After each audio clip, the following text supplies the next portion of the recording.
बच्चों, कैसे हो। आज मैं फिर आई हूँ एक नई कहानी लेके। मेरी आज की कहानी का नाम है नन्ही चिड़िया। एक छोटी सी चिड़िया जो एक जंगल में रहती थी। बहुत प्यारी चिड़िया है।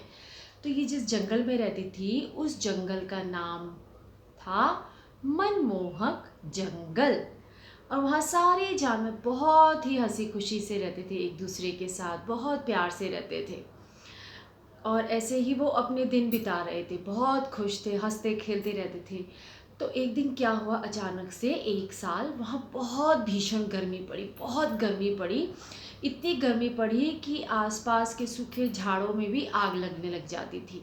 तो लोग डरते थे कि भाई कभी कहीं आग लग रही, कभी कहीं आग लग रही।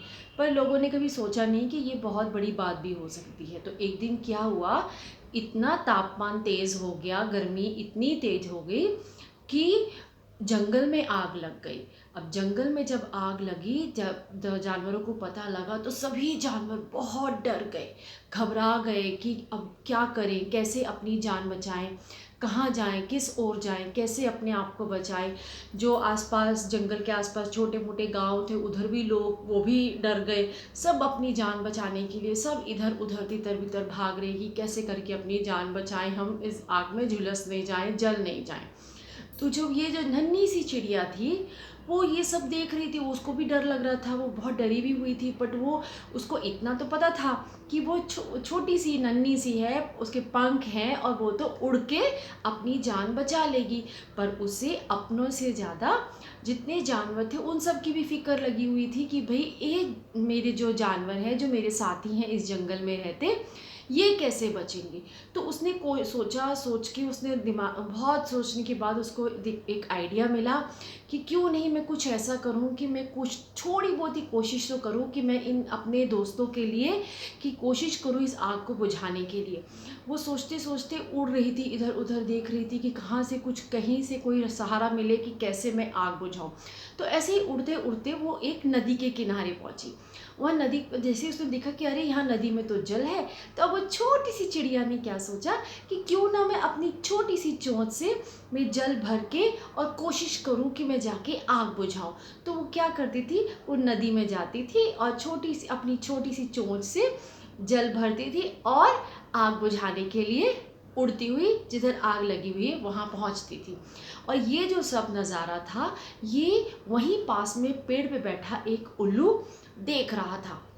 वो बड़ा परेशान हुआ और हंस भी रहा कि अरे ये छोटी सी नन्ही सी चिड़िया, क्या इसमें दिमाग है, ये पागल है।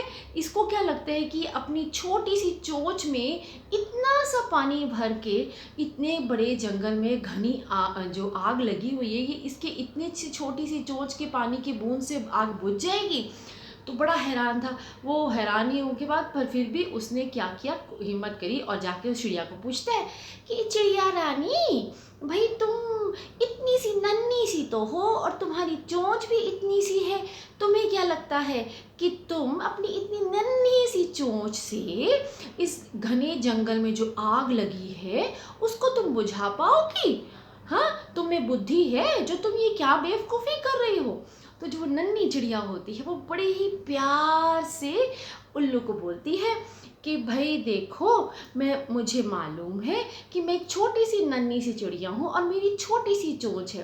पर मैं जितनी मेरे में हिम्मत है, जितनी मेरे में कोशिश है, मैं अपनी तरफ से कोशिश करूँगी, चाहे मुझे कितना भी वक्त लगे आग बुझाने में। पर मेरे से जितना होगा मैं आखिर तक ये कोशिश करूँगी कि मैं मेरी चोंच में पानी भरूँ और जाके आग बुझाने के लिए कुछ प्रयत्न करूं, कुछ कोशिश करूं, अभ्यास करूं, हिम्मत नहीं हारूं। तो जब वो ये बातें जो सारी होती है, जब ये उल्लू सुनता है तो उसे भी बड़ा वो लगता है कि अरे भाई ये तो इतनी छोटी सी चिड़िया और कितना तेज़ दिमाग, कहाँ इसने दूर तक की सोची। इसने सारे जंगल के जो जानवर हैं सबके बारे में सोचा, सिर्फ अपने बारे में नहीं सोचा। तो अगर ये हमारे बारे में सोच सकती है और अपनी छोटी सी चोंच के में थोड़ा सा पानी से भी प्रयास करने की कोशिश कर सकती है आग बुझाने के लिए, तो क्यों नहीं हम सभी जानवर, जितने भी जंगल में जानवर हैं और जो आसपास के गांव के लोग हैं, अगर मिलकर नदी से पानी से इकट्ठा करें और आग बुझाने की कोशिश करेंगे तो ये आग ज़रूर बुझेगी। और यही बात समझने के बाद वो जल्दी से जाता है और सभी जानवरों को ये बात समझाता है, जाके उनको बताता है कि क्यों नहीं हम सब मिलके ये सब काम करें। देखो, ये छोटी सी चिड़िया ने ये कहा किया है तो क्यों नहीं हम भी करो। सबको ये बात इतनी भा जाती है कि सभी जानवर और जो आसपास के गांव के लोग होते हैं वे भी नदी से पानी इकट्ठा करते हैं, जल भरते हैं अपने अपने तरीके से और जंगल में लगी आग को बुझाने की कोशिश में लग जाते हैं। और इस प्रयास से क्या होता है, आखिर में अंत में आकर उस जंगल की आग बुझ जाती है, कम नुकसान होता है, जानवर कम मरते हैं।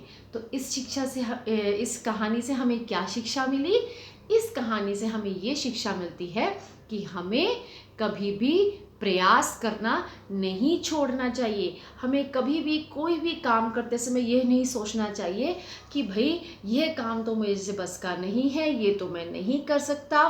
बिना किए, बिना प्रयास किए, बिना कोशिश किए अगर हम हिम्मत हार जाते हैं तो हम किसी काम के नहीं हैं। तो हमें कभी भी किसी भी काम में, चाहे छोटा से छोटा काम हो, उसमें हमें प्रयास जरूर करना चाहिए।